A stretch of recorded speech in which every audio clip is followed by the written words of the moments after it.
الحمدللہ والصلاة والسلام علی رسول اللہ وعلی آلہ وصحبہ اجمعین، اما بعد، اعوذ باللہ من الشیطان الرجیم، بسم اللہ الرحمن الرحیم۔ وَلَقَدْ يَسَّرْنَا الْقُرْآنَ لِلذِّكْرِ فَهَلْ مِن مُدَّكِرٍ رَبِّ اشْرَحْ لِي صَدْرِي وَيَسِّرْ لِي أَمْرِي وَاحْلُلْ عُقْدَةً مِّن لِّسَانِي يَفْقَهُوا قَوْلِي۔ میرے محترم بزرگ، میرے عزیز بھائیوں، السلام علیکم ورحمۃ اللہ وبرکاتہ۔ جیسے کہ آپ سب لوگ جانتے ہوں گے، میں اکثر تقریر صرف انگریزی میں کرتا ہوں، کیونکہ مولانا شوکت احمد شاہ صاحب نے مجھ سے اصرار کیا کہ یہاں بھی تقریر اردو میں ہونی چاہیے، تو میں لبیک کہا۔ اور یہ پہلی بار ہے تاریخ کے اندر میری پوری زندگی میں کہ میں نے اتنے تقریر کہیں پہ کہ میں آدھے ڈزن سے زیادہ تقریر کشمیر میں اردو میں کر چکا ہوں۔ یہ پہلی بار ہے، کیونکہ اردو زبان پہ مجھے مہارت نہیں ہے، میری ساری تعلیم انگریزی میں ہوئی، تو جو بھی غلطیاں ہوں گے اس کے لیے معذرت چاہتا ہوں۔ آپ انشاءاللہ غلطیاں کو نظر انداز کیجئے، اور تقریر کے موضوع پہ اگر زیادہ توجہ دیں گے تو انشاءاللہ شاید کچھ فائدہ ہوگا۔ آج کی اس تقریر کا موضوع ہے ایک سوال کی شکل میں، کیا قرآن کو سمجھ کر پڑھنا ضروری ہے؟ آج کی تقریر کا موضوع ہے کیا قرآن کو سمجھ کر پڑھنا ضروری ہے؟ قرآن مجید اللہ سبحانہ و تعالی کی آخری وحی اپنے آخری پیغمبر محمد صلی اللہ علیہ وسلم پہ نازل کی گئی تھی۔ قرآن مجید ساری دنیا میں سب سے بہترین کتاب ہے، وہ ساری انسانیت کے لیے ہدایت ہے۔ قرآن مجید حکمت کا فوارہ ہے، حکمت کا جھرنا ہے، اور جو لوگ نہیں مانتے ان کے لیے چیتونی ہے، ان کے لیے سختی ہے، اور جو لوگ بھٹکے ہیں ان کو سیدھی راہ دکھاتی ہے قرآن مجید۔ یہ قرآن شریف ایک ایشورنس ہے، جو لوگ کو ڈاؤٹ ہے ان کے لیے ایشورنس ہے، اور جو لوگ مشکلات میں ہیں ان کے لیے راحت ہے۔ یہ ساری خوبیاں کوئی بھی حاصل نہیں کر سکتا ہے جب تک وہ قرآن مجید کو نہیں پڑھے، قرآن مجید کو نہیں سمجھے، قرآن مجید پہ عمل نہ کرے۔ یہ ساری قرآن مجید کی خوبیاں ہم تبھی حاصل کر سکتے جب ہم قرآن مجید کو پڑھے، اس کو سمجھے اور اس کے اوپر عمل کرے۔ قرآن مجید سارے جہاں میں سب سے زیادہ پڑھی جاتی ہے، لیکن افسوس کی بات ہے کہ قرآن مجید وہی کتاب ہے جو سب سے زیادہ بنا سمجھے پڑھی جاتی ہے۔ یہ وہ کتاب ہے جو لوگ بنا سمجھے پڑھتے ہیں۔ اسی لیے ہم مسلمان اور قرآن مجید کے درمیان جو بندھن ہے، جو رشتہ ہے، وہ کمزور ہوتے جا رہا ہے۔ کتنی افسوس کی بات ہے کہ ایک شخص قرآن کے قریب آتا ہے، قرآن پڑھتا ہے، لیکن اس کے زندگی میں کوئی بھی تبدیلی نہیں آتی، اس کے جینے کے سٹائل میں، اس کے رہن سہن میں کوئی فرق نہیں آتا، اس کا دل ذرا بھی نہیں پگھلتا۔ افسوس کی بات ہے کہ کوئی قرآن مجید کے قریب آتا ہے اور اس میں کوئی تبدیلی نہیں آتی۔ اللہ سبحانہ و تعالیٰ فرماتے ہیں قرآن شریف میں، سورہ آل عمران سورہ نمبر 3 آیت نمبر 110 میں، کنتم خیر امۃ اخرجت للناس. اللہ تعالیٰ مسلمانوں سے فرماتے ہیں آپ سارے جہاں میں سب سے بہترین امہ ہیں. جب بھی کوئی تعریف کی جاتی ہے، جب بھی کوئی عہدہ دیا جاتا ہے، اس کے ساتھ ذمہ داری ہونا ضروری ہے. کوئی بھی عہدے کے ساتھ ذمہ داری ہونا ضروری ہے. جب اللہ سبحانہ و تعالیٰ اس آیت میں فرماتے ہیں، ہم مسلمان سے کہتے ہیں کہ ہم خیر امہ ہیں، سارے جہاں میں سب سے بہترین امہ ہیں، ہمارے اوپر کوئی ذمہ داری نہیں ہے. اسی آیت میں اللہ سبحانہ و تعالیٰ ذمہ داری بھی کہتے. اللہ تعالیٰ فرماتے تأمرون بالمعروف وتنہون عن المنکر وتؤمنون باللہ، کیونکہ ہم لوگوں کو اچھائی کی طرف بلاتے ہیں اور برائی سے روکتے ہیں. اگر ہم لوگوں کو اچھائی کی طرف بلانا چاہتے ہیں اور برائی سے روکنا چاہتے ہیں تو ہمیں ضروری ہے کہ ہم قرآن مجید سمجھ کے پڑھیں. اگر ہم قرآن سمجھ کر نہیں پڑھیں گے تو لوگوں کو اچھائی کی طرف کیسے بلائیں گے اور برائی کی طرف کیسے روکیں گے؟ اور اگر ہم قرآن مجید سمجھ کر نہیں پڑھے اور لوگوں کو اچھائی کی طرف نہیں بلائے اور برائی سے نہیں روکے تو ہم خیرہ امہ کہلانے کے لائق نہیں ہیں، ہم مسلمان کہلانے کے لائق نہیں ہیں. یہ لفظ قرآن عربی لفظ قرأ یا اقرا سے آتا ہے، جس کے معنی ہے کہ پڑھو. آؤ ہم آج جانچے کہ کیوں مسلمان قرآن مجید سمجھ کر نہیں پڑھتے. آؤ ہم سمجھے کہ ہم مسلمان کیوں بہانے بناتے ہیں قرآن مجید کو سمجھ کر نہیں پڑھنے کے. سب سے پہلا جو بہانہ ہے وہ ہے کہ ہم عربی زبان نہیں جانتے. یہ حقیقت ہے کہ ساری دنیا میں 20% سے زیادہ مسلمان ہیں.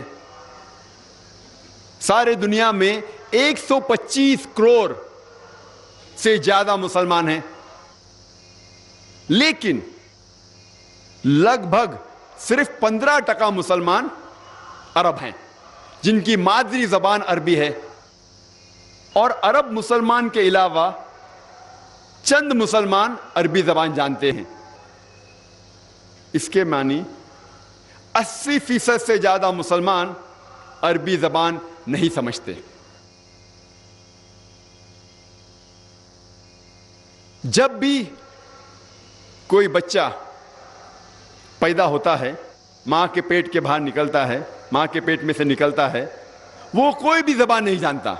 وہ سب سے پہلے اپنی مادری زبان، اپنی ماں کی زبان سیکھتا ہے تاکہ وہ گھر والوں سے گفتگو کر سکے. اس کے بعد وہ محلے کی زبان سیکھتا ہے تاکہ وہ محلے والے سے گفتگو کر سکے. پھر جب وہ تعلیم حاصل کرتا ہے اسکول میں یا کالج میں، جس زبان میں تعلیم حاصل کرتا ہے اس زبان کو سیکھتا ہے. ہر انسان کم از کم 2 یا 3 زبان سمجھ سکتا ہے. کچھ انسان 4، کچھ انسان 5 زبان سمجھ سکتے ہیں. کچھ لنگوسٹ ہیں، کئی زبان بول سکتے ہیں اور سمجھ سکتے ہیں، لیکن عام انسان کم از کم 2 یا 3 زبان سمجھ سکتا ہے اور جانتا ہے. کیا ہمیں ضروری نہیں کہ ہم وہ زبان سمجھے اللہ سبحانہ و تعالیٰ نے جس زبان میں آخری پیغام انسانیت کے لیے پیش کیے؟ کیا ہمیں ضروری نہیں کہ ہم عربی زبان جانیں؟ اور عمر کبھی بھی کوئی بھی اچھے کام کے لیے رکاوٹ نہیں ہے. میں آپ کو مثال پیش کرنا چاہتا ہوں ڈاکٹر مورس بکیل کی. ڈاکٹر مورس بکیل ایک کرسچن تھے، عیسائی تھے. انہیں فرینچ اکیڈمی ایوارڈ ملا تھا ان دا فیلڈ آف میڈیسن، اور انہیں چنا گیا تھا کہ فرعون کی لاش جو بچ گئی تھی اور جو لوگ نے ڈھونڈا 19ویں صدی میں، اسے میوزیم میں رکھا گیا تھا ایجپٹ کے. تو ڈاکٹر مورس بکیل کو چنا گیا تھا اس لاش کے اوپر تحقیق کرنے کو. اور مورس بکیل کیونکہ کرسچن تھے, عیسائی تھے, وہ جانتے تھے کہ بائبل میں لکھا ہوا تھا کہ فرعون جب موسیٰ علیہ السلام کا پیچھا کر رہا تھا, وہ فرعون دریا میں ڈوب جاتا ہے, یہ انہیں پتا تھا. لیکن جب ڈاکٹر مورس بکیل عرب ممالک کا دورہ کر رہے تھے, وہاں ایک عرب نے کہا کہ کچھ نئی بات نہیں کہ آپ نے فرعون کی لاش کو ڈھونڈ نکالا, کیونکہ اللہ سبحانہ و تعالیٰ فرماتے ہیں سورہ یونس میں, سورہ نمبر 10 آیت نمبر 92 میں, اللہ سبحانہ و تعالیٰ فرماتے کہ ہم فرعون کی لاش کو حفاظت سے رکھیں گے, محفوظ رکھیں گے, تاکہ ساری دنیا کے لیے وہ ایک نشانی بنے. اور ڈاکٹر مورس بکیل حیران ہوئے کہ یہ کتاب جو 1400 سال پرانی ہے, اس میں کیسے لکھا گیا ہے کہ فرعون کی لاش کو حفاظت سے رکھا جائے گا. اسی لیے ڈاکٹر مورس بکیل نے قرآن مجید کا ترجمہ پڑھا, اور ترجمہ پڑھنے کے بعد اتنا متاثر ہوئے کہ قرآن کو اور اچھی طریقے سے سمجھنے کے لیے 50 سال کی عمر میں انہوں نے عربی زبان سیکھی اور قرآن کا مطالعہ کیا. اس کے بعد ایک کتاب لکھی, بائبل, قرآن اینڈ سائنس, اور یہ کتاب کافی مشہور ہے اور کئی زبانوں میں اس کا ترجمہ ہو چکا ہے. میں نے مثال آپ کو دی آپ کو سمجھانے کے لیے کہ ایک غیر مسلمان, ایک کرسچن, ایک عیسائی 50 سال کی عمر میں قرآن شریف کو اور اچھی طریقے سے سمجھنے کے لیے 50 سال کی عمر میں عربی زبان سیکھتا ہے. میں جانتا ہوں کہ ہم سب ڈاکٹر مورس بکیل کی طرح جذبہ نہیں رکھتے ہوں گے, لیکن اگر ہم عربی زبان نہیں جانتے تو کم از کم قرآن مجید کا ترجمہ تو پڑھ سکتے ہیں. مولانا عبد المجید دریابادی فرماتے ہیں کہ ساری دنیا میں سب سے مشکل کتاب جس کا ترجمہ ہو سکتا ہے وہ ہے قرآن مجید. قرآن مجید ساری دنیا میں سب سے مشکل کتاب ہے جس کا ترجمہ ہو سکتا ہے, کیونکہ قرآن مجید کی زبان اللہ سبحانہ و تعالیٰ کی طرف سے ہے اور ایک بہترین زبان ہے, ایک معجزہ ہے. قرآن مجید کی ایک ہی آیت ایک انٹلیکچوئل, ایک ذہین آدمی کو متاثر کرتی ہے, اور وہی آیت ایک عام آدمی کو متاثر کرتی ہے. یہ خوبی ہے قرآن مجید کی. اور کئی عربی الفاظ اس کے 50 سے زیادہ معنی ہوتے. ایک قرآن مجید کی آیت کے کئی معنی ہوتے. اسی لیے یہ اللہ سبحانہ و تعالیٰ کی آخری کتاب سب سے کٹھن کتاب ہے, سب سے مشکل کتاب ہے جس کا ترجمہ ہو سکتا ہے. لیکن اس کے باوجود الحمدللہ ثم الحمدللہ کئی علماء نے, کئی مفسرین نے قرآن مجید کا ترجمہ دنیا کے کئی زبانوں میں کیا. جتنے میجر لینگویجز ہے, جتنے سب سے زیادہ بولی جانے والی دنیا کے زبانیں ہیں, اس کے اندر الحمدللہ ثم الحمدللہ قرآن مجید کا ترجمہ ہو چکا ہے. اگر ہم عربی زبان نہیں جانتے, ہمارا فرض ہے کہ کم از کم ہم قرآن مجید کا ترجمہ پڑھیں, اس زبان میں پڑھے جس زبان پہ آپ کو مہارت ہے. اگر آپ کو اردو پہ مہارت ہے تو قرآن مجید کا ترجمہ اردو میں پڑھیے. اگر آپ کو کشمیری پہ مہارت ہے تو کشمیری میں پڑھیے.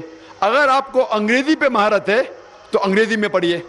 اگر آپ کو مراٹھی پہ مہارت ہے تو مراٹھی میں پڑھیے. لیکن کم از کم قرآن مجید کا ترجمہ ضرور پڑھیے.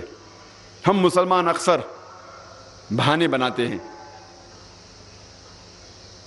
کہ ہم بہت بزی ہیں, ہم بہت مصروف ہیں. ہم مصروف ہیں ہمارے تجارت میں، ہم مصروف ہیں پڑھائی میں، اسکول میں، کالج میں، یونیورسٹی میں. ہم مصروف ہیں کیونکہ ہم کام پہ جاتے ہیں. ہمارے پاس قرآن مجید کا ترجمہ پڑھنے کے لیے ٹائم نہیں ہے. ہم سب بھی جانتے ہیں کہ جو بھی وقت ہم اسکول میں لگاتے ہیں یا کالج میں یا یونیورسٹی میں، ہم سینکڑوں کتابیں پڑھتے ہیں اور کئی کتابیں حفظ کر لیتے ہیں. ایگزامینیشن میں بیٹھنے کے پہلے کئی کتابیں ہم حفظ کر لیتے ہیں. کیا ہمارے پاس قرآن مجید پڑھنے کا ٹائم نہیں ہے؟ اگر آپ قرآن مجید پڑھیں گے، اس کا ترجمہ چند دنوں میں آپ پڑھ سکتے ہیں. لیکن محمد صلی اللہ علیہ وسلم فرماتے ہیں حدیث ترمذی کی کہ جو کوئی 3 دن سے کم وقت میں قرآن مجید پڑھتا ہے وہ قرآن مجید کو سمجھ کے نہیں پڑھتا. تو اگر آپ سکون سے پڑھیں گے تو انشاءاللہ کم از کم 7 دن میں قرآن مجید کا ترجمہ پڑھ سکتے ہیں. اگر آپ روز 1 جز 1 پارہ پڑھیں گے تو 1 مہینے میں آپ قرآن مجید ختم کر سکیں گے. اور جو ڈگری آپ حاصل کرتے ہیں اسکول جا کے، کالجز اور یونیورسٹیز جا کے، یہ ڈگری آپ کو اس دنیا میں فائدہ پہنچا سکتی ہے، نہیں بھی پہنچا سکتی ہے. کیونکہ ہم جانتے ہیں کئی ڈگری والے بے کام ہیں، ان کے پاس کام نہیں ہے. لیکن اللہ سبحانہ و تعالیٰ وعدہ دیتے ہیں کہ اگر آپ اس قرآن کو سمجھ کے پڑھیں گے تو آپ کو آخرت میں ہی نہیں لیکن اس دنیا میں بھی انشاءاللہ فائدہ ہوگا. اللہ تعالیٰ فرماتے سورہ بقرہ میں سورہ نمبر 2 آیت نمبر 1 اور 2، الف لام میم ذالک الکتاب لا ریب فیہ. الف لام میم، یہ وہ کتاب ہے جس میں کوئی شک نہیں جو تقوی رکھتے ہیں. اور اللہ تعالیٰ کئی آیت میں فرماتے کہ اس قرآن مجید میں آپ کے لیے کئی فائدے ہیں. مثال کے طور پہ اگر آپ کا کوئی قریب دوست فرانس سے آتا ہے اور آپ کے ساتھ کشمیر میں اس کشمیر کو دیکھنے کے لیے آتا ہے، کیونکہ وہ سنا ہوتا ہے کہ کشمیر دھرتی کے اوپر ایک جنت جیسی چیز ہے. جو جنت اللہ تعالیٰ قرآن میں ذکر کرتے ہیں وہ تو کئی اچھی ہے، لیکن اگر اس دنیا میں آپ جنت دیکھنا چاہتے ہیں تو کشمیر کی سیر کرو، کشمیر کو دیکھو. تو آپ کا ایک قریب دوست فرانس سے آتا ہے اور کشمیر کی سیر کرتے ہوئے اننت ناگ، اسلام آباد بھی آتا ہے اور آپ کے ساتھ 1 ہفتے ساتھ میں گزارتا ہے، آپ کے گھر میں رہتا ہے، آپ کا بہت قریب دوست ہے. 1 ہفتے آپ کے ساتھ رہتا ہے، پھر کشمیر گھومتا ہے، پھر واپس چلے جاتا ہے. وہ دوست، اس کو فرینچ زبان پہ مہارت ہے، اردو زبان کچھ ٹوٹی پوٹی انداز سے آپ سے گفتگو کر لیتا ہے، لیکن اس کو مہارت ہے فرینچ میں. وہ جب اپنے گھر واپس لوٹ جاتا ہے، فرانس سے ایک خط لکھتا ہے آپ کو، لیکن فرینچ میں لکھتا ہے. آپ جب خط کھولتے ہیں، آپ کو فرینچ نہیں پتا، تو آپ کیا کرتے ہیں؟ آپ کو جب آپ کا قریب دوست فرینچ میں خط لکھے گا اور آپ کو اس کو پڑھنے نہیں آئے گا، آپ اس کو سمجھ نہیں سکیں گے، تو آپ کیا کریں گے؟ آپ کیا کریں گے؟ آپ کسی سے اس خط کا ترجمہ کریں گے. آپ ڈھونڈیں گے وہ شخص جو فرینچ جانتا ہے تاکہ وہ آپ کو اپنے دوست کا خط کا ترجمہ کر سکتا ہے. کیونکہ آپ جاننا چاہتے ہیں کہ آپ کے قریب دوست نے آپ کو خط میں کیا لکھا. آپ کوئی بھی حالت میں اس خط کا ترجمہ کریں گے اور جاننا چاہیں گے کہ آپ کے دوست نے آپ کو کیا لکھا.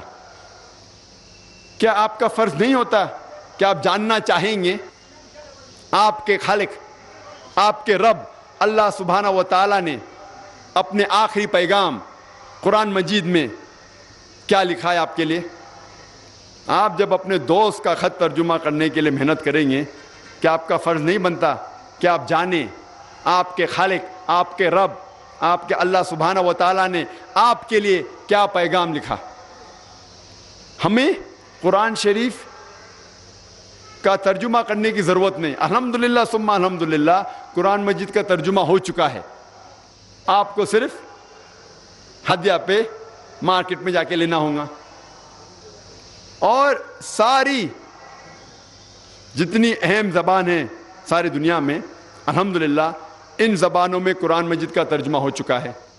ہمیں قرآن مجید کا ترجمہ پڑھنا چاہیے وہ زبان میں جس زبان میں آپ کو مہارت ہے. اور اکثر ہم مسلمان سمجھتے ہیں کہ یہ قرآن صرف مسلمانوں کے لیے ہے اور یہ قرآن مجید غیر مسلمانوں کو نہیں دینا چاہیے. یہ ہماری غلط فہمی ہے, ہمارا وہم ہے. کیونکہ اللہ سبحانہ و تعالیٰ فرماتے ہیں قرآن شریف میں, سورہ ابراہیم میں سورہ نمبر 14 آیت نمبر 1, الف لام را, یہ کتاب نازل کی گئی تھی محمد صلی اللہ علیہ وسلم پہ تاکہ وہ ساری انسانیت کو اندھیرے سے روشنی میں لے آئے. قرآن مجید میں یہ نہیں لکھا ہوا ہے کہ قرآن مجید صرف مسلمان یا صرف عربوں کے لیے ہے. یہاں اللہ تعالیٰ فرماتے ہیں یہ قرآن شریف محمد صلی اللہ علیہ وسلم پہ نازل کی گئی تھی تاکہ وہ انسانیت کو اندھیرے سے روشنی میں لے کے آئے. اللہ تعالیٰ فرماتے ہیں سورہ ابراہیم میں سورہ نمبر 14 آیت نمبر 52 میں, آیت نمبر 52 میں, کہ یہ قرآن مجید ساری انسانیت کے لیے پیغام ہے. اور ان کے لیے جو سمجھتے ہیں, اور ان سے کہہ دو کہ اللہ سبحانہ و تعالیٰ ایک ہے. اور سمجھنے والے اللہ کے کلام کو سمجھیں گے. اللہ تعالیٰ فرماتے ہیں سورہ بقرہ میں سورہ نمبر 2 آیت نمبر 185, اللہ تعالیٰ فرماتے رمضان وہ مہینہ ہے جس میں قرآن شریف نازل ہو چکا تھا اور یہ ساری انسانیت کے لیے ہدایت کی کتاب ہے تاکہ لوگ سمجھ سکے غلط کیا ہے اور صحیح کیا ہے. قرآن میں لکھا ہوا ہے کہ قرآن صرف مسلمانوں یا عربوں کے لیے ہدایت نہیں, سارے انسانیت کے لیے ہدایت ہے. اللہ تعالیٰ فرماتے ہیں سورہ الزمر میں چیپٹر نمبر 39 سورہ نمبر 39 آیت نمبر 41 میں کہ ہم نے قرآن نازل کی محمد صلی اللہ علیہ وسلم پہ یہ کتاب تاکہ وہ ہدایت دے انسانوں کو. قرآن میں یہ نہیں لکھا ہے کہ صرف مسلمان یا عربوں کو ہدایت دے, سارے انسانیت کو ہدایت دے. اور ہمارے آخری پیغمبر محمد صلی اللہ علیہ وسلم صرف عربوں یا صرف مسلمانوں کے لیے نہیں بھیجے گئے تھے. اللہ تعالیٰ فرماتے ہیں سورہ انبیاء میں سورہ نمبر 21 آیت نمبر 107 میں وَمَا أَرْسَلْنَاكَ إِلَّا رَحْمَةً لِلْعَالَمِينَ, ہم نے تمہیں نہیں بھیجا لیکن صرف ایک رحمت ساری انسانیت کے لیے, سارے جہاں کے لیے. اللہ تعالیٰ فرماتے ہیں وَمَا أَرْسَلْنَاكَ إِلَّا كَافَّةً لِلنَّاسِ بَشِيرًا وَنَذِيرًا, کہ ہم نے تم کو بھیجا ایک پیغمبر سارے انسانیت کے لیے تاکہ آپ لوگوں کو اچھائی کی طرف بلائے اور برائی سے روکے. لیکن اکثر لوگ اب بھی نہیں جانتے. ہمیں قرآن مجید کے ان آیتوں سے سمجھ میں آتا ہے کہ قرآن مجید اور محمد صلی اللہ علیہ وسلم ساری انسانیت کے لیے بھیجے گئے تھے, مسلمانوں کے لیے بھی اور غیر مسلمانوں کے لیے بھی. لیکن ہم مسلمان لوگ قرآن مجید کو سمجھ کے تو پڑھتے نہیں, لیکن اتنی حفاظت کرتے اس کی کہ دوسروں کو بھی پڑھنے نہیں دیتے. کہتے ہیں کہ قرآن مجید کو جو لوگ نجیس ہے وہ ہاتھ نہیں لگا سکتے. اور قرآن شریف کی ایک آیت کوٹ کرتے, قرآن مجید کی ایک آیت کا حوالہ دیتے ہیں سورہ واقعہ سورہ نمبر 56 چیپٹر 56 آیت نمبر 77 to 82, جس میں لکھا ہوا ہے کہ یہ وہ قرآن ہے جو اللہ سبحانہ و تعالیٰ نے نازل کیا اور اسے کوئی بھی نہیں ہاتھ لگائے گا صرف وہ جو مطہرین ہیں۔ لوگ سمجھتے ہیں اس آیت سے یہ معلوم ہوتا ہے کہ کوئی بھی نہیں ہاتھ لگا سکتا ہے صرف جو وضو میں ہیں اور جو پاک ہیں۔ اگر اس آیت کی معنی ہوتی کہ کوئی بھی قرآن شریف کو، اس قرآن شریف جو مصحف ہے اس کو کوئی نہیں ہاتھ لگا سکتا ہے صرف وہ جو پاک ہے، جو وضو میں، تو کوئی بھی شخص، کوئی بھی غیر مسلمان دکان پہ جا کے 100 روپے میں، 150 روپے میں قرآن مجید خرید سکتا ہے اور ہاتھ لگا سکتا ہے، اور قرآن مجید غلط ثابت ہو جائے گا۔ جب قرآن مجید کہتے ہیں اس کا مطلب یہ مصحف نہیں ہے، یہ قرآن شریف کتاب نہیں ہے، وہ قرآن مجید جو لوح محفوظ میں ہے، جس کا ذکر سورہ برج میں بھی ہے، سورہ نمبر 85 آیت نمبر 22 میں، لوح محفوظ۔ اگر آپ دیکھیں گے اس آیت کہ نزول قرآن کیوں نازل ہوا، کچھ لوگ کہتے تھے، کئی لوگ کافر اور مشرکین کہتے تھے کہ محمد صلی اللہ علیہ وسلم کو نعوذ باللہ یہ وحی شیطان کی طرف سے آتی تھی۔ اللہ سبحانہ و تعالیٰ فرماتے ہیں کہ یہ لوح محفوظ کے نزدیک کوئی بھی نہیں آ سکتا ہے، صرف وہ لوگ جو مطہرین ہیں۔ مطہرین کے معنی وہ جس نے کوئی بھی گناہ نہیں کیا، وہ بالکل پاک ہے، صرف جسم سے نہیں، سارے طریقے سے۔ اس کے معنی ہے کہ فرشتے۔ اور اگر آپ پڑھیں گے طبری کے تفسیر کے اندر، وہ کہتے ہیں کہ یہ قرآن مجید کا جو ذکر ہو رہا ہے اس قرآن کا جو 7ویں آسمان پہ ہے لوح محفوظ میں، اور انہیں کوئی نہیں ہاتھ لگا سکے گا، صرف فرشتے۔ تو شیطان تو قریب آ ہی نہیں سکتا۔ اس کے معنی یہ نہیں کہ کوئی بھی انسان جو پاک نہیں ہے وہ ہاتھ نہیں لگا سکتا۔ ہاں، پاک ہونا اور وضو میں ہونا اچھی بات ہے، لیکن اس آیت سے یہ نہیں ثابت ہوتا ہے کہ فرض ہے۔ اور کچھ لوگ کہتے ہیں ہم قرآن مجید کا صرف ترجمہ دیں گے، عربی متن قرآن شریف عربی میں ساتھ ساتھ نہیں دیں گے۔ اگر کوئی صرف ترجمہ بھی دینا چاہتا ہے مجھے کوئی اعتراض نہیں، لیکن میں خصوصاً جب میں دیتا ہوں کوئی غیر مسلمان کو قرآن، ترجمے کے ساتھ عربی متن عربی قرآن بھی دیتا ہوں، کیونکہ ترجمے میں کوئی بھی غلطی اگر ہو، اور ترجمے تو انسان کرتے ہیں، غلطی تو کہاں نہ کہاں کریں گے ہی، اگر کوئی ترجمے میں غلطی ہوں گی تو وہ اللہ سبحانہ و تعالیٰ کی طرف سے نہیں ہے، وہ انسان کی طرف سے ہے۔ اسی لیے میں خود ترجمے کے ساتھ عربی بھی دینا پسند کرتا ہوں، کیونکہ مثال کے طور پہ اکثر آپ اگر پڑھیں گے سورہ لقمان کی آخری آیت، سورہ لقمان سورہ نمبر 31 آیت نمبر 34 میں ذکر کرتا ہے اللہ تعالیٰ کہ اللہ کے علاوہ کوئی بھی نہیں جانتا کہ ماں کے پیٹ کے اندر جو بچہ ہے وہ کیسا ہوگا۔ اگر آپ اردو ترجمہ پڑھیں گے، اکثر اردو ترجمے میں لکھا ہوا ہے کہ کوئی بھی نہیں جانتا کہ ماں کے پیٹ کے اندر جو بچے کا جنس ہے وہ لڑکا ہے کہ لڑکی ہے، کوئی نہیں جانتا، صرف اللہ تعالیٰ جانتے ہیں۔ اور اگر کوئی غیر مسلمان پڑھیں گا کہ قرآن شریف میں اللہ تعالیٰ فرماتے ہیں کہ اللہ کے علاوہ کوئی بھی نہیں جانتا ماں کے پیٹ کے اندر لڑکا ہے کہ لڑکی ہے، اور اگر وہ ذرا بھی سائنس کے بارے میں جانتا ہے، وہ کہیں گا یہ غلط ہے، کیونکہ آج سائنس ایڈوانس ہو چکی ہے۔ الٹراسونوگرافی، ایمنیوسینٹس کے ذریعے آسانی سے ہمیں پتہ چل سکتا ہے کہ ماں کے پیٹ کے اندر لڑکا ہے لڑکی ہے۔ اگر آپ عربی پڑھیں گے اس کے اندر لفظ جنس ہے ہی نہیں، اس میں صرف یہ لکھا ہوا ہے کہ کوئی بھی نہیں جانتا، صرف کوئی بھی نہیں جانتا ماں کے پیٹ کے اندر بچہ کیسا ہوگا، صرف اللہ تعالیٰ کے علاوہ۔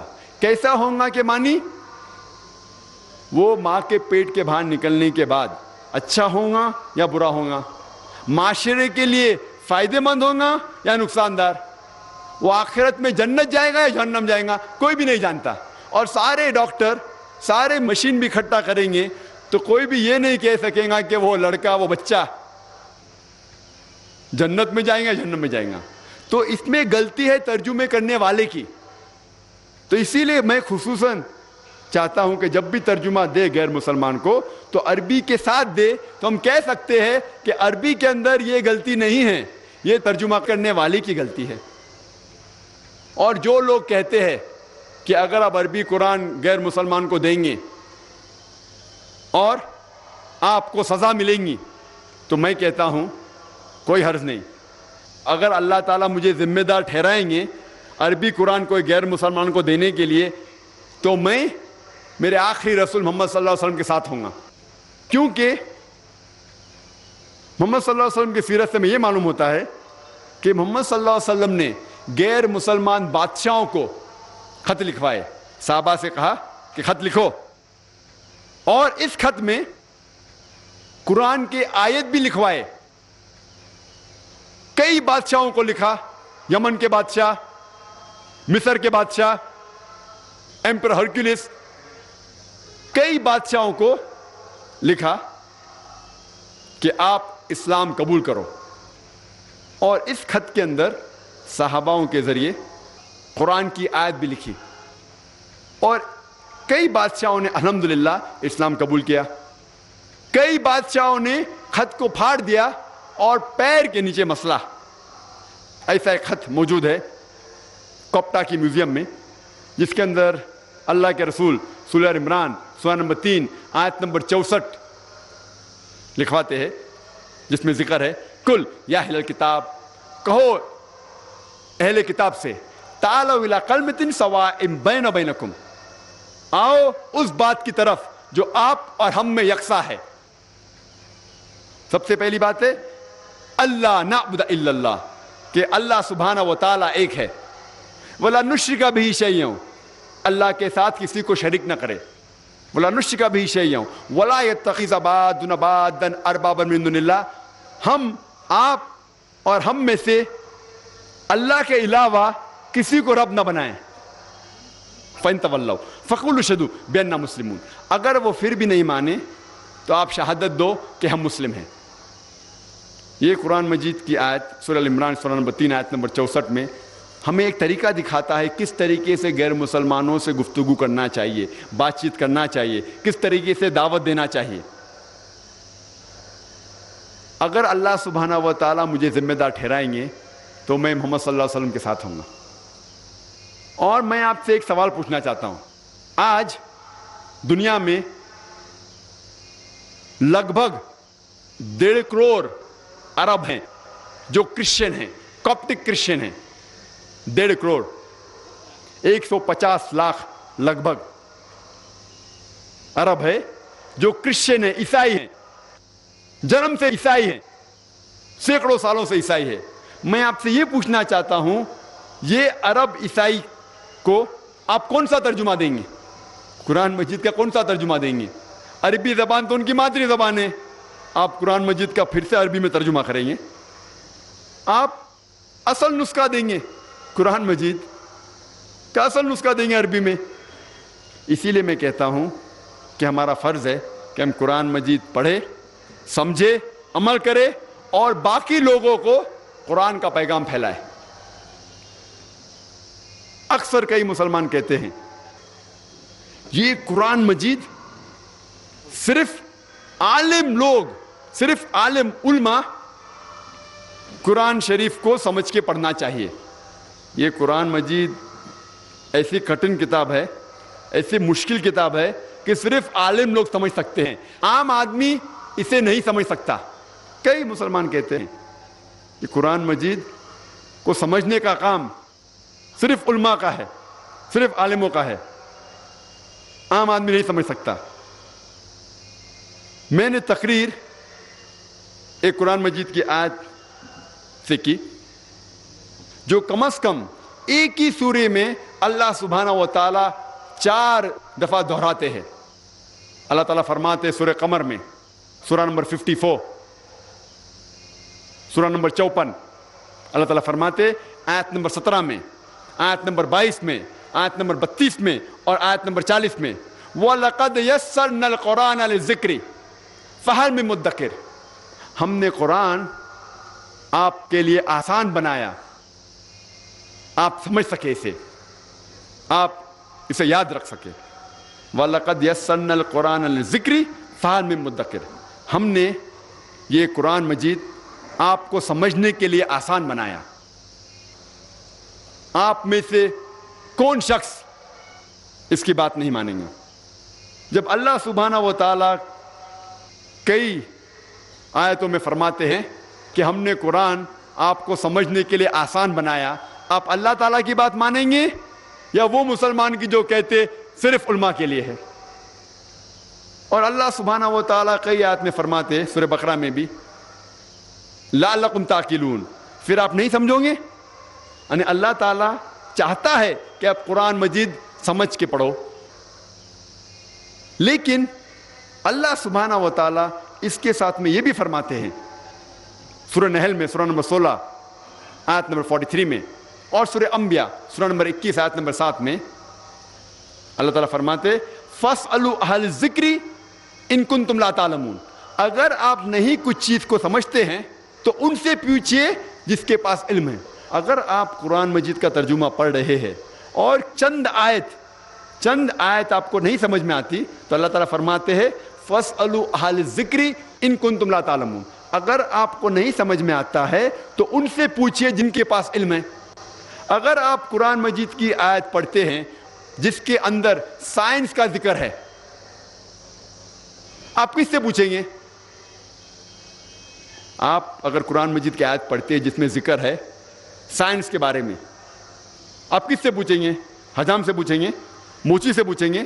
آپ پوچھیں گے سائنٹسٹ سے، کیونکہ سائنٹسٹ سائنس کے میدان میں عالم ہے۔ اگر قرآن مجید کوئی بیماری کے بارے میں ذکر کر رہا ہے تو آپ کس سے پوچھیں گے؟ آپ ڈاکٹر سے پوچھیں گے، کیونکہ ڈاکٹر میڈیسن کے فیلڈ میں بیماری کے میدان میں ماہر ہے۔ اگر آپ جاننا چاہتے ہیں نزول قرآن یہ آیت کب نازل ہوئی تو آپ پوچھیں گے اس عالم سے جو دارالعلوم میں 7 سال یا 14 سال پڑھا ہوا ہے۔ تو قرآن شریف میں یہ ذکر آتا ہے کہ ان سے پوچھئے جو اس میدان کا عالم ہے۔ اگر آپ قرآن شریف پڑھتے ہیں آپ کچھ سمجھ میں نہیں آتا ہے تو ان سے پوچھئے جس کے پاس اس کے بارے میں علم ہے۔ میں آپ کو ایک مثال دینا چاہتا ہوں۔ کچھ 20 سال پہلے کچھ عرب تھے جو قرآن مجید میں جتنی بھی آیت ہے جو ایمبریولوجی کے بارے میں ذکر کر رہی ہے، ایمبریولوجی کا مطلب کہ ماں کے پیٹ کے اندر کیسا بچہ بڑا ہوتا ہے، اسے کہتے ہیں انگریزی میں ایمبریولوجی۔ تو جتنی بھی آیت کے اندر ذکر ہوتا ہے ماں کے پیٹ کے اندر کس طریقے سے بچہ بڑا ہوتا ہے، اسے کہتے ہیں ایمبریولوجی۔ اس کی ساری آیتوں کا ترجمہ لے کے وہ جاتے پروفیسر کیتھ مور کے پاس، اور اس وقت کیتھ مور ساری دنیا کے سب سے ماہر ایمبریولوجسٹ تھے۔ وہ head of the department of anatomy in the university of Toronto Canada کے تھے۔ وہ غیر مسلمان تھے، عیسائی تھے، لیکن اللہ تعالیٰ فرماتا ہے ان سے پوچھے جو ماہر ہے، بھلے مسلمان ہے غیر مسلمان ہے۔ تو یہ عرب انہیں قرآن مجید کا ترجمہ پیش کرتے جس میں ذکر آتا ہے کس طریقے سے ماں کے پیٹ کے اندر بچہ بڑا ہوتا ہے، اور جب وہ ترجمہ پڑھتے ہیں کئی آیتوں کا، پروفیسر کیتھ مور کہتے ہیں کہ اکثر جتنی بھی آیت قرآن مجید میں ہیں وہ ابھی ماڈرن ایمبریولوجی سے بالکل ملتی جلتی ہے، لیکن چند آیتیں ہیں جس کے بارے میں نہیں کہہ سکتا ہوں کہ صحیح ہے، میں یہ بھی نہیں کہہ سکتا ہوں کہ غلط ہے کیونکہ میں خود نہیں جانتا۔ اور 2 آیتیں اس میں سے یہ تھی جو سب سے پہلے نازل کی گئی تھی سورہ اقرا سے یا سورہ علق سے، سورہ نمبر 96 آیت نمبر 1 اور 2، جس میں اللہ تعالیٰ فرماتے ہیں اقرا بسم ربک الذی خلق خلق الانسان من علق، پڑھو اللہ کے نام سے جس نے انسان کو بنایا ہے خون کے لوتڑے سے، لیچ سے، جوک سے۔ پروفیسر کیتھ مور نے کہا میں نہیں جانتا کہ بچہ جب ماں کے پیٹ کے اندر بڑا ہوتا ہے تو سب سے پہلے لیچ کی طرح دکھتا ہے، لیچ جوک جو خون چوستا ہے۔ تو پروفیسر کیتھ مور اپنے لیبارٹری کے اندر گئے اور ایک بہت پاورفل مائکروسکوپ کے اندر دیکھا کہ ماں کے پیٹ کے اندر جو بچہ انیشیل سٹیج جو ہوتا ہے ایک دم پہلی منزل کو مائکروسکوپ کے اندر دیکھتے ہیں اور جوک کی تصویر سے ملاتے ہیں اور حیران ہو جاتے ہیں کہ ہو بہو دونوں ایک دم یکساں ہے۔ اور جب انہیں لگ بھگ 80 سوال پوچھے گئے ایمبریولوجی کے بارے میں. تو انہوں نے کہا اگر آپ یہ سوال مجھے 30 سال پہلے پوچھے ہوتے, یعنی آج سے 50 سال پہلے, تو 50% سے زیادہ اس کے جواب نہیں دے سکتا تھا, کیونکہ ایمبریولوجی ایک ایسا سبجیکٹ ہے میڈیسن کا, ایک ایسا برانچ ہے جو ابھی چند سالوں میں کچھ ترقی کیا, اور جو بھی کچھ نئی چیز انہیں ملے پروفیسر کیتھ مور کو قرآن اور حدیث کے ذریعے, انہوں نے اپنی نئی کتاب ڈیولپنگ ہیومن 3 ایڈیشن میں انکارپوریٹ کیا, اس کے اندر داخل کی, اور اس کتاب کو نمبر 1 ایوارڈ ملا سب سے بہترین کتاب جو ایک ڈاکٹر نے لکھی اس سال میں. اور اس کتاب کا ترجمہ الحمدللہ کئی زبانوں میں کیا گیا تھا. اور پروفیسر کیتھ مور نے کہا مجھے کوئی اعتراض نہیں یہ ماننے کے لیے کہ قرآن مجید خدا کی کتاب ہے, اور مجھے کوئی اعتراض نہیں یہ ماننے کو کہ محمد صلی اللہ علیہ وسلم اس خدا کے آخری پیغمبر ہے. اس مثال سے ہمیں یہ معلوم ہوتا ہے کہ جب بھی آپ کو نہیں پتا ان سے پوچھیے جو اس فیلڈ, اس میدان کا ماہر ہے. جب بھی آپ کوئی مشینری خریدتے ہیں تو اس کے ساتھ آتا ہے انسٹرکشن مینیول, کس طریقے سے مشین کو استعمال کرنا چاہیے. جب ہم ٹیپ ریکارڈر خریدتے, ہم ویڈیو کیسٹ ریکارڈر خریدتے ہیں, ہم کمپیوٹر خریدتے ہیں, اس کے ساتھ آتا ہے انسٹرکشن مینیول, کس طریقے سے مشین کو استعمال کیا جانا چاہیے. مثال کے طور پر اگر VCR خریدتے تو اس میں لکھا رہتا ہے کہ ویڈیو کیسٹ پلے کرنے کے لیے کیسٹ ڈالو اور پلے کا بٹن دباؤ, روکنے کے لیے اسٹاپ کا بٹن دباؤ, فاسٹ فارورڈ کے لیے FF بٹن دباؤ. ایک انسٹرکشن مینیول ساتھ میں آتی ہے. اگر آپ مجھے اجازت دیں گے کہ انسان کو مشین کہنے کے لیے ہمیں یہ ماننا پڑے گا کہ سب سے کٹھن, سب سے مشکل مشین انسان ہے, سب سے پیچیدہ مشین انسان ہے. کیا اس مشین کے لیے کوئی انسٹرکشن مینیول کی ضرورت نہیں, کوئی کتاب کی ضرورت نہیں. اس مشین کی کتاب ہے اللہ کا آخری کلام قرآن مجید. اس قرآن مجید میں لکھا ہوا ہے کس طریقے سے اس مشین کی حفاظت کرنا چاہیے, کس طریقے سے اس مشین کو چلانا چاہیے, اس مشین کے لیے کیا کیا فائدے ہیں. ہر مشین کے ساتھ ایک کتاب آتی ہے. اس مشین انسان کی کتاب ہے اللہ کا آخری کلام قرآن. اور جب بھی آپ کوئی مشین خریدتے ہیں, اگر آپ جاپنیز مشین خریدتے ہیں اور جاپنیز کیٹلاگ آئیں گا, آپ پڑھ نہیں سکتے, آپ کیا کرتے, آپ بولتے دکان والے سے ہمیں ہندی کیٹلاگ دیجئے, اردو کیٹلاگ دیجئے تو کہ ہم سمجھ سکے. بھلے میں جاپنیز مشین استعمال کرتا ہوں لیکن میں انگریزی کیٹلاگ لیتا ہوں ساتھ میں, کیونکہ میں جاپنیز نہیں سمجھتا ہوں. تو اگر آپ عربی قرآن مجید نہیں سمجھ سکتے تو کم از کم اس قرآن مجید کا ترجمہ پڑھو اور سمجھو, اور اس مشین کو صحیح طریقے سے استعمال کرو. میں ایک مثال پیش کرنا چاہتا ہوں آپ سے, ایک چٹکلا, ایک لطیفہ. جب موٹر کار ہندوستان میں سب سے پہلی بار آئی تھی تو لوگوں کو موٹر گاڑی چلانے نہیں آتا تھا, تو کمپنی کیا کرتی تھی, موٹر گاڑی کے ساتھ ڈرائیور بھی دیتی تھی. لوگ کو گاڑی چلانے نہیں آتا ہے, خرید کے کیا کریں گی, تو کمپنی موٹر گاڑی کے ساتھ ڈرائیور بھی دیتی تھی. تو ایک حیدرآباد کے نواب بہت امیر ایک بار ایک موٹر گاڑی خریدتے ہیں, تو اس کے ساتھ میں کمپنی ان کو ڈرائیور بھی دیتی ہے. تو ایک صبح نواب صاحب اٹھتے ہیں اور ڈرائیور سے کہتے ہیں, ڈرائیور موٹر گاڑی تیار کرو, مجھے میری بیگم صاحبہ کو شاپنگ کے لیے لے کے جانے کا, شاپنگ کے لیے. تو ڈرائیور کہتا ہے, نواب صاحب گاڑی خراب ہو گئی. نواب صاحب تیش میں آ کے کہتے ہیں, گاڑی کوئی بھی حالت میں فوراً تیار کرو, مجھے میرے بیگم صاحبہ کو شاپنگ کے لیے لے کے جانے کا ہے. تو ڈرائیور نواب صاحب سے کہتا ہے کہ گاڑی کو صحیح کرنے کے لیے مجھے ضرورت ہے 10 کلو گھی کی, اصل گھی, 20 کلو شہد, 30 لیٹر دودھ اور 40 کلو چاول, وہ بھی باسمتی چاول. تو نواب صاحب 10 کلو اصل گھی دیتے ہیں, 20 کلو شہد دیتے ہیں, 30 لیٹر دودھ دیتے ہیں اور 40 کلو چاول باسمتی چاول دیتے ہیں. وہ ڈرائیور سب چیز لیتا ہے, اپنی بیگم صاحبہ کو دے دیتا ہے, اور 15 منٹ میں گاڑی پھر سے اچھی ہو جاتی ہے. میں آپ سے یہ پوچھنا چاہتا ہوں آج کی تاریخ میں اگر آپ کا ڈرائیور کہے گا کہ مجھے گاڑی صحیح کرنے کے لیے 10 کلو گھی چاہیے, 20 کلو شہد چاہیے, 30 لیٹر دودھ چاہیے, 40 کلو باسمتی چاول چاہیے, تو اب کیا کریں گے؟ کیا کریں گے؟ کیا کریں گے؟ ہاں نہیں دیں گے. کیا کریں گے؟ ماریں گے. کوئی کہتا ہے نہیں دیں گے, کوئی کیا پیٹیں گے, کوئی کیا لات مار کے بھگا دیں گے. کیوں؟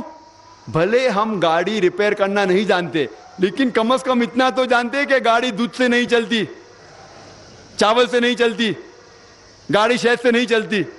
ہم بھلے میکینک نہیں ہیں, لیکن ہمارے پاس گاڑی کا کم از کم اتنا علم تو ہے کہ وہ چاول سے نہیں چلتی, دودھ سے نہیں چلتی, شہد سے نہیں چلتی, گھی سے نہیں چلتی. اسی طریقے سے اگر ہر مسلمان قرآن کو کم از کم سمجھ کے پڑھے, بھلے ہم عالم نہیں ہیں, تو کوئی بھی مولانا, کوئی بھی عالم آپ کو گھمائے گا نہیں. آج کے ماحول میں آپ دیکھتے مسلمان فرقوں میں بٹے ہوئے, یہ عالم وہ کہتا ہے, یہ عالم یہ کہتا ہے, یہ عالم وہ کہتا ہے, یہ مولانا یہ کہتا ہے. اگر ہم مسلمان قرآن مجید کو سمجھ کے پڑھے تو کوئی بھی مولانا آپ کو گھمائے گا نہیں, کوئی بھی مولانا آپ کو گمراہ نہیں کریں گا. یہ آج مسلمانوں کی حالت جو ہے, سب جگہ مسلمان پیٹے جا رہے کیونکہ ہم قرآن مجید سمجھ کے نہیں پڑھتے. اگر ہم قرآن مجید سمجھ کے پڑھے اور اکٹھا ہوں گے تو انشاءاللہ ہم مسلمانوں کے بیچ کوئی فرقہ نہیں ہوگا. اللہ تعالیٰ فرماتے سورہ عمران میں سورہ نمبر 3 آیت نمبر 103 میں وَاعْتَصِمُوا بِحَبْلِ اللَّهِ جَمِيعًا وَلَا تَفَرَّقُوا, آپ اللہ کی رسی کو مضبوطی سے پکڑیے اور آپس میں فرقے مت بنائیے. اللہ کی رسی کیا ہے؟ قرآن مجید. اللہ کی رسی ہے قرآن مجید اور محمد صلی اللہ علیہ وسلم کی صحیح حدیث. اگر ہم قرآن مجید اور صحیح حدیث کو مضبوطی سے پکڑیں گے اور آپس میں فرقے نہیں بنائیں گے, انشاءاللہ ہم پھر سے دنیا کی اونچائی پہ پہنچیں گے انشاءاللہ. اور کئی لوگ ہیں جو یہ بھی کہتے ہیں کہ قرآن مجید کو عربی میں پڑھنا بالکل ضروری نہیں ہے, صرف ترجمہ پڑھو کافی ہے. یہ اس طرف جا رہے ہیں. ایک مسلمان اس طرف جا رہے جو قرآن مجید کو سمجھ کے پڑھو ہی مت, اور دوسرے طرف جو بہت ماڈرن مسلمان ہیں بولتے عربی میں پڑھ کے فائدہ کیا ہے. اللہ تعالیٰ فرماتے سورہ نساء میں سورہ نمبر 4 آیت نمبر 171 لا تغلوا فی دینکم, آپ دین کے اندر جاستی مت کیجئے, مطلب دائرے کے باہر مت جائیے, دائرے میں رہیے. Do not commit excesses. عربی پڑھنے کے بھی فائدے ہیں. اللہ تعالیٰ فرماتا ہے سورہ عنکبوت میں سورہ نمبر 29 آیت نمبر 45, اللہ تعالیٰ فرماتے اتلو ما اوحی الیک من الکتاب, آپ پڑھو اس آیت کو جو اللہ تعالیٰ نے نازل کی اس کتاب میں.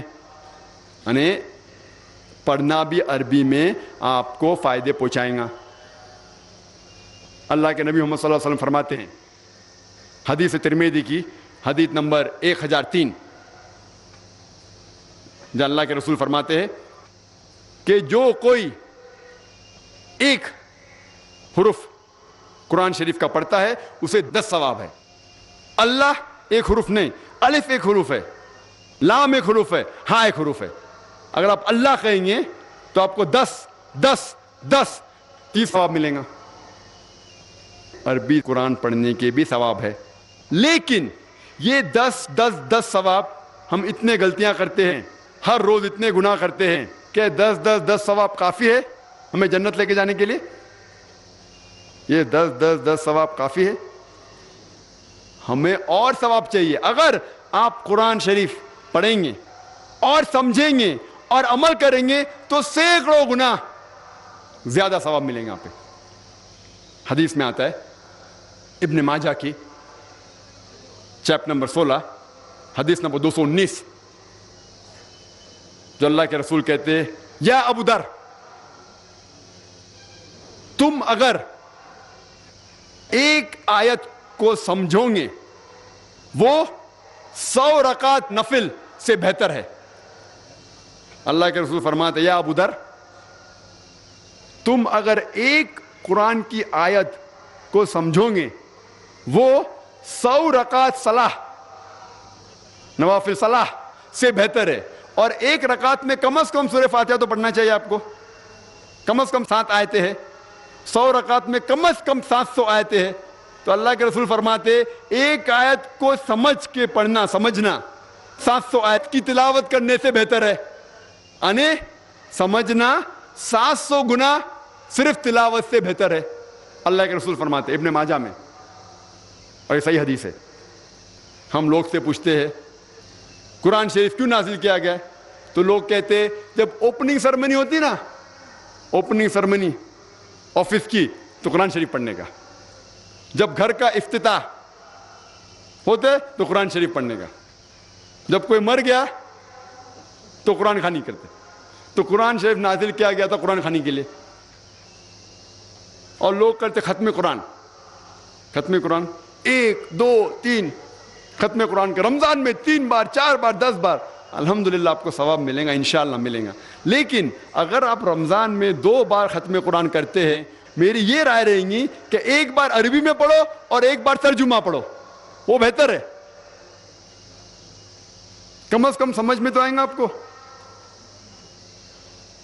اور اگر آپ چاہتے ہیں کہ اوپننگ سرمنی میں قرآن خوانی ہو یا افتتاح ہو گھر کا تو قرآن خوانی ہو, کوئی مر جاتا قرآن خوانی. میں کوئی قرآن کی آیت میں صحیح حدیث میں نہیں جانتا ہوں کہ محمد صلی اللہ علیہ وسلم یا صحابہ کوئی مر جاتا تو قرآن پڑھتے تھے یا کوئی افتتاح کے لیے قرآن پڑھتے تھے. اگر آپ کو قرآن پڑھنے کا ہی ہے تو میں یہ کہتا ہوں کہ آپ قرآن اگر پڑھتے ہیں 100 مائل کی سپیڈ کے اوپر, 30 لوگ کو بلاتے اور 1 گھنٹے میں ختم کرتے, تو میں کہتا ہوں کہ 2 گھنٹے کے لیے بلاؤ, عربی بھی پڑھو ترجمہ بھی پڑھو. نہیں تو 30 کے بدلے 60 لوگ کو بلاؤ. ایک آدمی اگر 1 پارہ پڑھتا ہے تو ایک آدمی کو بولا آدھا پارہ پڑھو عربی میں اور آدھا پارہ ترجمہ پڑھو. کم از کم وہ قرآن تو پڑھنا حدیث میں لکھا نہیں, لیکن کم از کم اگر آپ ترجمہ پڑھیں گے تو آپ کو علم تو حاصل ہوگا اور انشاءاللہ کچھ چیز کے اوپر عمل تو کریں گے. تو قرآن کو سمجھ کے پڑھنا بہت ضروری ہے, بہت ضروری ہے.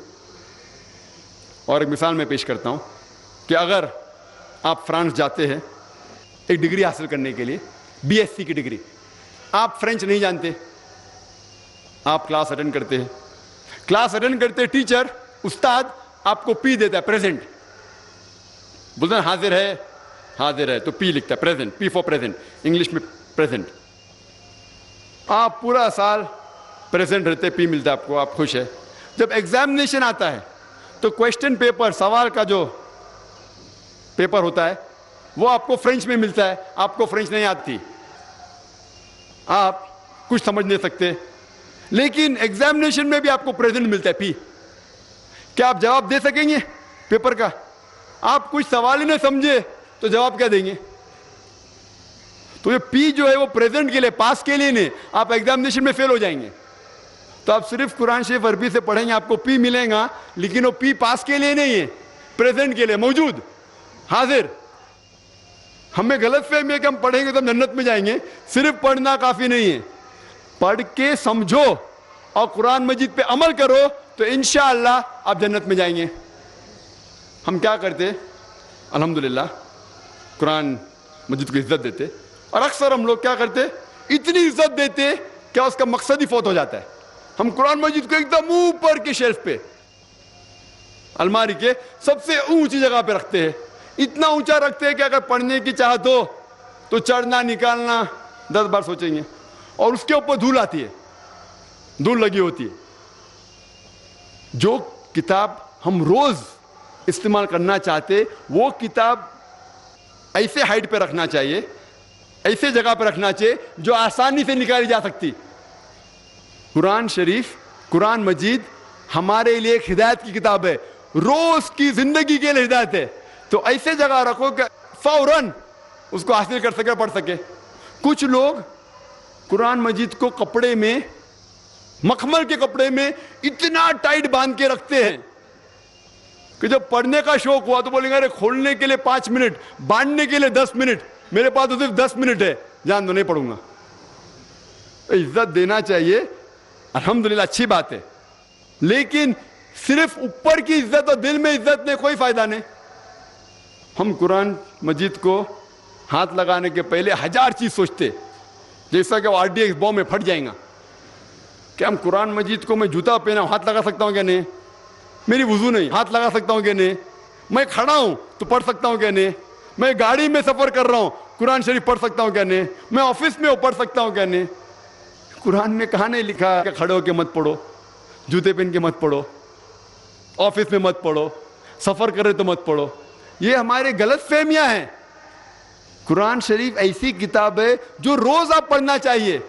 عزت دیجیے الحمدللہ, اچھی بات ہے, میں نہیں کہتا مت دیجیے, اتنی مت دیجیے کہ اس کا مقصد فوت ہو جائے. میں پڑھنا چاہتا ہوں لیکن میں جوتے پہنا ہوں نا تو نہیں پڑھوں گا. میں پڑھنا چاہتا ہوں لیکن میں سفر کر رہا ہوں ابھی گاڑی میں تو کیسا پڑھوں. میں پڑھنا چاہتا ہوں لیکن میری وضو نہیں. وضو اچھی بات ہے, وضو ہونا افضل ہے لیکن فرض نہیں ہے. کچھ لوگ کہتے ہیں لیکن کوئی دلیل نہیں ہے. ابن حجر جس نے تفسیر لکھی صحیح بخاری کی, وہ کہتے ہیں کہ قرآن مجید کو ہاتھ لگانے کے لیے کوئی شرائط نہیں, لیکن آپ وضو میں تو افضل ہے, لیکن افضل یہ ہے کہ کم از کم پڑھ کے عمل تو کرو. آپ بولیں گے وضو میں سے پڑھوں گا ہی نہیں. تو ہمیں بہت سے غلط فہمیاں ہیں جو ہمیں دور کرنا چاہیے. اور آپ جائیں گے عرب ممالک میں نماز کے لیے, اگر 10 منٹ باقی ہے تو عرب الحمدللہ قرآن شریف کو لیں گے اور پڑھیں گے. وہ عربی زبان جانتے ہو, ترجمہ کی ضرورت نہیں. یہاں بھی چند مسجد میں اگر وقت باقی ہے صلاح کا تو لوگ قرآن شریف پڑھتے, لیکن صرف پہلی صف میں پڑھتے. اگر کوئی دوسری صف میں پڑھتا ہوگا تو کوئی اس کا کان پکڑے گا. آپ قرآن شریف دوسری صف میں کیسا پڑھ رہے, وہ پہلی صف والے کی پیٹ ہے قرآن شریف کے, وہاں آپ بے حرمتی کر رہے قرآن کی. آپ جائیے حرم میں جہاں طلباء اسٹوڈنٹ لوگ جو قرآن پڑھتے ہیں, آدھے اسٹوڈنٹ کی پیٹ ایک دوسرے کے قرآن کے وہاں رہتی ہے, وہاں لوگ پڑھتے. اور اگر آپ کوئی مسجد میں قرآن پڑھ رہے ہیں اور آپ کی پیٹ کعبے کی طرف ہے تو آپ کی خیر نہیں. کعبے کی طرف پیٹ کرتے ہوئے قرآن مجید پڑھ رہے, کدھر بھی قرآن حدیث میں نہیں لکھا کعبے کی طرف پیٹ کر کے پڑھنا حرام ہے. آپ جائیں گے حرم میں تو جو لوگ پڑھتے ہیں, استاد کعبے کو فیس کرتا ہے, کعبے کی طرف منہ ہے, اور سب طلباء کی پیٹ کعبے کی طرف ہے. کدھر لکھا ہوا ہے؟ یہ ہمارے غلط فہمیاں ہیں جو ہمیں دور کرنا چاہیے. قرآن مجید کو ایسی کتاب بنانا چاہیے جو ہر روز ہمیں ہدایت دے, ہر روز اس کا مطالعہ کرنا چاہیے. ہم اتنی عزت دیتے, دیجیے, میں نے کہا تو مت دیجیے, وہ اتنی مت دیجیے کہ اس کا مقصد ہی فوت ہو جائے. اور ایک چٹکلا اور ایک پیش کرنا چاہتا ہوں. ایک ہندوستان کے بہت مشہور قاری سعودی عربیہ گئے تھے اور مغرب کا وقت ہو چکا تھا, اذان ہو چکی تھی مغرب کی.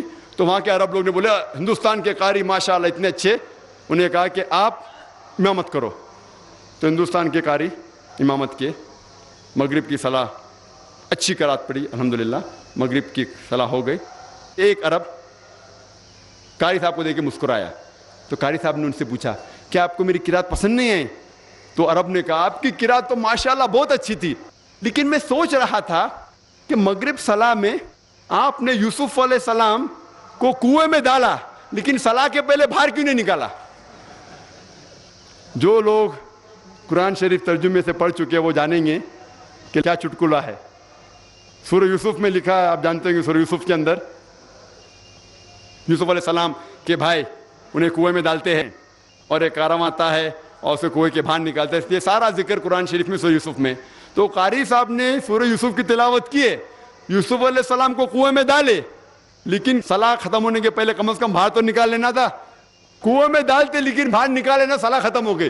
اس کا مطلب یہ کہ قاری صاحب تلاوت تو اچھی کی لیکن کیا قرآن شریف کی معنی وہ سمجھے نہیں, تو کنویں میں ڈالے لیکن باہر نہیں نکالے یوسف علیہ السلام کو. یہ چٹکلا ہے. تو ہمیں قرآن مجید کی عزت کرنا چاہیے, لیکن سب سے بڑی عزت ہے دل میں, اور اس کو سمجھ کے پڑھے اور قرآن مجید کے اوپر عمل کرے.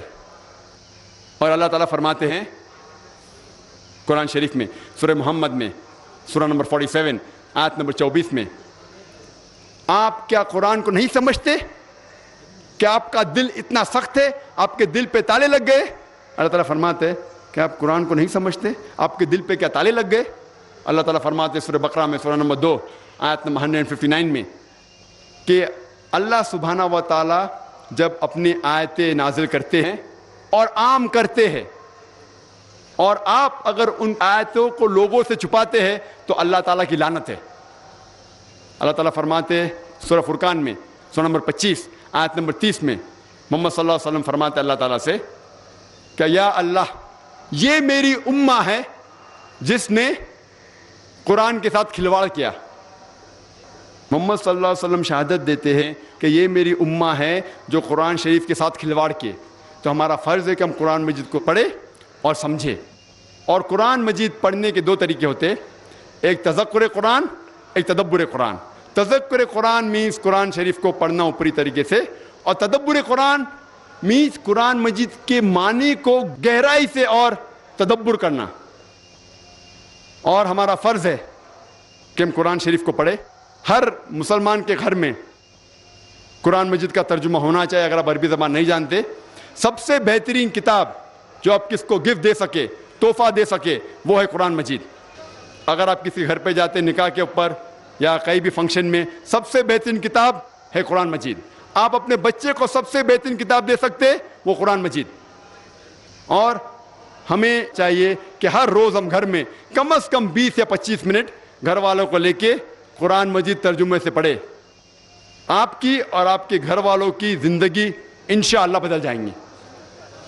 میں تقریر کے آخر میں کہنا چاہتا ہوں کہ اللہ تعالیٰ فرماتے ہیں سورہ لقمان میں سورہ نمبر 31 کہ اگر آپ سارے پیڑ کو قلم میں تبدیل کریں گے, یہ سارے سمندر 7 سمندر بھی لگا دیں گے اور شاہی میں بدلیں گے, تو بھی آپ اللہ تعالیٰ کی تعریف نہیں لکھ سکو گے.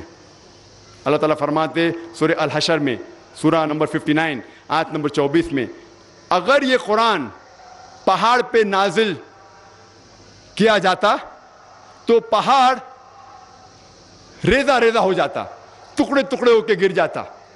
اس کے معنی اگر پہاڑ کو ذرا بھی احساس ہوتا اور اللہ تعالیٰ اس قرآن کو پہاڑ کے اوپر نازل کرتا تو پہاڑ اس قرآن کے بوجھ سے ریزہ ریزہ ٹکڑے ٹکڑے ہو جاتا, اور ہم مسلمان کو کوئی فرق نہیں ہو رہا ہے. اسی لیے میں کہتا ہوں بھائیوں کہ قرآن کو پڑھیے, سمجھیے اور اس پر عمل کرو. میں تقریر کے آخر میں حدیث پیش کرنا چاہتا ہوں جو حضرت عثمان کی حدیث ہے. محمد صلی اللہ علیہ وسلم کہا صحیح بخاری میں کتاب نمبر 6 حدیث نمبر 545, جس میں حضرت عثمان رضی اللہ عنہ فرماتے کہ محمد صلی اللہ علیہ وسلم نے کہا خیرکم من تعلم القرآن وعلمہ, سب سے بہترین وہ لوگ ہیں جو قرآن کو سمجھتے ہیں اور لوگوں کو سمجھاتے ہیں. وآخر دعوانا الحمدللہ رب العالمین.